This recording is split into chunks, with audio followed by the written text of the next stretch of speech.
socio del estudio Hernández Abogados y vamos a hablar un poco sobre el tema de propiedad intelectual, arte y cultura.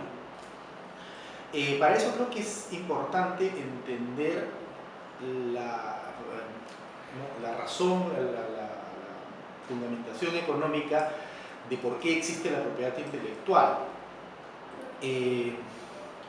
Con los bienes intelectuales ocurre lo que se conoce como problema de bienes públicos.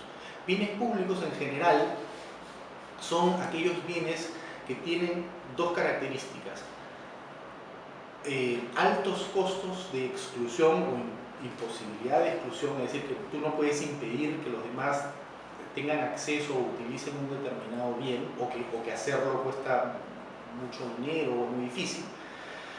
Por un lado, y por otro lado, consumo no rival, quiere decir que el hecho que unos utilicen o usen el bien no impide que otros lo hagan al mismo tiempo, ¿no? Entonces, o que el uso de unos no es en detrimento del uso de otros. Cuando se producen estas dos características, se dice que tenemos un problema de bienes públicos, porque al no poder excluirse a los demás de la utilización del bien, quien produce el bien no va a poder normalmente recuperar los costos de hacerlo, ¿no? Es decir, si yo construyo una carretera y asumo el costo de construir la carretera y no puedo impedir a los demás que la usen y no puedo cobrarle a los demás por utilizarla, no voy a poder recuperar esos costos.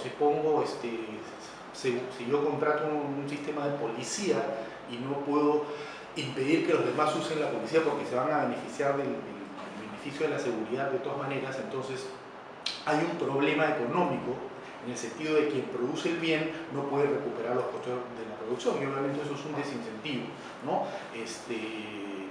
Si eso se dejara simplemente a tal como funciona el mercado sin regulación, no se producirían esos bienes, ¿no? Entonces, por eso con los bienes públicos se dice o se producen para todos o no se producen para nadie, ¿no? Y por eso es que justamente la seguridad nacional, la policía, las carreteras, etcétera, están en manos normalmente del Estado. Entonces, con la propiedad intelectual, con los bienes intelectuales ocurre algo parecido.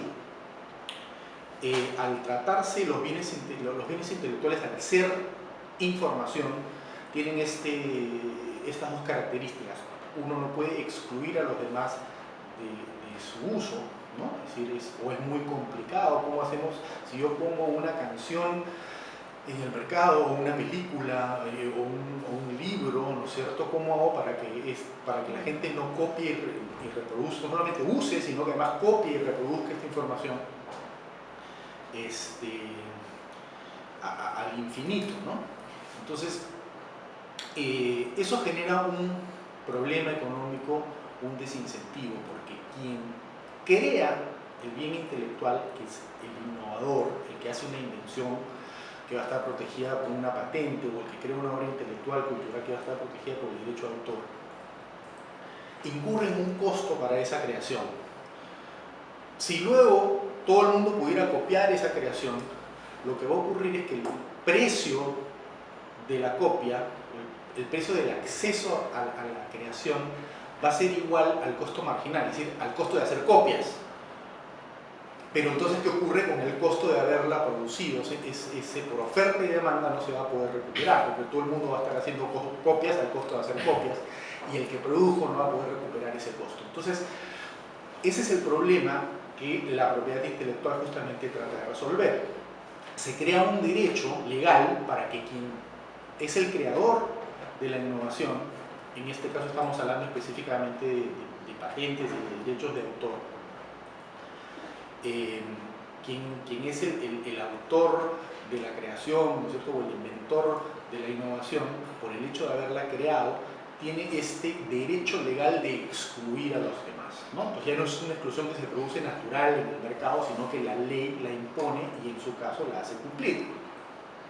Y eso le permite vender a un precio suficiente como para recuperar sus costos de creación. Ahora bien, ese es un poco el tema de la falta de los altos costos de exclusión. El tema del consumo no rival hace por otro lado que sea deseable que todo el mundo, socialmente deseable, que todo el mundo tenga acceso a esos bienes intelectuales. ¿Por qué? Porque no daña a nadie. O sea, cuanto más lo tengamos, más nos beneficiamos todos sin que nadie se perjudique, porque justamente hay un tema de consumo rival. Repito, estoy hablando básicamente de las creaciones culturales que protegen los derechos de autor y las innovaciones tecnológicas que protegen las patentes. Entonces, es deseable, conveniente desde el punto de vista social, que haya el mayor acceso posible a estos bienes intelectuales. Porque, dicho de otra manera, el permitirle, el darle este derecho legal al creador de cobrar un precio más alto, significa que va a haber una cantidad de gente que no va a poder pagar ese precio más alto, o que no va a estar dispuesta a pagar ese precio más alto y que en consecuencia no va a tener ese acceso. Siendo el acceso universal algo deseable, este derecho legal que se otorga con la propiedad intelectual va un poco hacia el otro lado, ¿no? Pero si es que... Entonces, por dar este derecho legal estamos a lo mejor disminuyendo el objetivo conveniente de acceso universal. Pero si es que no damos este derecho legal al creador para que pueda recuperar sus costos, entonces esos bienes no existirían en primer lugar, ¿no? Entonces hay dos objetivos un poco contrapuestos y que no se pueden obtener ambos a la vez. O le damos acceso universal a todo el mundo de todos los bienes, pero a costa de que se creen menos bienes de repente, o digamos que la producción sea menor, u optamos por este camino, que es lo que la teoría económica ha considerado, considera mayoritariamente que es la solución, digamos, ideal o más eficiente. La propiedad intelectual apunta a eso, a generar los incentivos correctos para que los autores, inventores puedan innovar y crear mayor cultura y mayor tecnología, pero al mismo tiempo tratando siempre de mantener un balance que permita que haya el mayor acceso posible social. ¿Y eso cómo se hace? Justamente buscando que la propiedad intelectual o las reglas de propiedad intelectual sean suficientes para generar estos incentivos, pero que no sean excesivas, ¿no? Que generen incentivos para que el autor o el inventor pueda recuperar sus costos, pero no que genere una protección mayor a la necesaria, que genere ya otro tipo de, digamos, privilegios, monopolios, o que permita ya especulaciones rentistas en el mercado que ciertamente no son deseables y que van ya contra el otro objetivo del acceso universal. Entonces ese es un poco el tema, ¿no? Hay quienes dicen que no debería existir la propiedad intelectual, ¿no? Que cuando no existía, o cuando no ha existido la propiedad intelectual, igual ha habido innovación, igual ha habido cultura. Correcto, pero yo creo que ese no es el argumento, ¿no? El argumento económico no es decir, si no hubiera estos incentivos, no habría innovación, no habría cultura. Ciertamente que la historia demuestra que sí habría, siempre ha habido.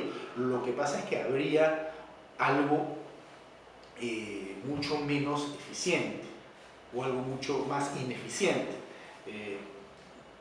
Digamos, la cantidad de cultura y de tecnología que se produciría sería mucho menor y habría ciertamente algunos tipos de tecnología y de cultura que simplemente no se producirían, no desaparecería del todo, pero definitivamente no se producirían en los niveles óptimos, y ciertamente no veo cómo se podría haber producido en los niveles que ha ocurrido en los últimos años, en las últimas décadas, en el último siglo, vamos a decir, desde que existe la propiedad intelectual. Digamos, el avance tecnológico ha sido muchísimo mayor.